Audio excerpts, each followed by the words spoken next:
members of the Provincial Congress of New York. This is a petition of myself, Joseph Bartlett, and Joseph Collins of the County of New York. Most humbly, we show that slaves should be free. I was born into slavery, doing chores with my mother, cooking and cleaning for her master. While doing this, I learned how to bake.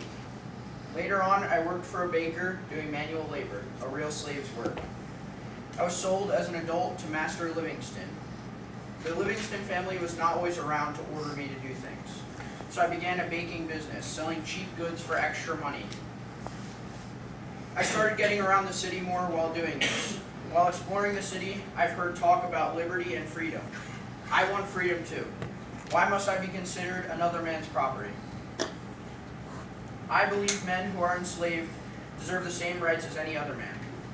John Locke has the perfect model for liberty. In his model, he describes a state of nature where no one person can rule over another. It may seem chaotic, but no chaos can come of this because it requires respect of everyone else's state of nature.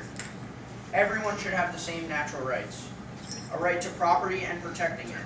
This includes owning yourself and any yields from your work. Ironically, slaves give everything they have to their masters. Everyone deserves a right to liberty. This means no one can become enslaved. The only ruler of man is natural law. All of Locke's views discredit slavery. England has already taken Locke into consideration. In the 1772 Somerset decision, all English slaves were freed. England realized that slavery did not align with English law. God also opposes slavery. Religious folk are freeing their slaves and becoming abolitionists each day now. Anthony Benezet, a French Quaker, says slavery can't coexist with Christian ideals. He educates blacks and women in Pennsylvania. John Woolman, a traveling abolitionist, while working as a document clerk in his early life, he refused to add a slave to a man's will. Instead, the slave was freed. He used persuasion to free slaves across Virginia, Maryland, and North Carolina on mission trips. And he wrote pamphlets just like this to advocate for the blacks. Pass that around. As good Christians, we should follow their lead.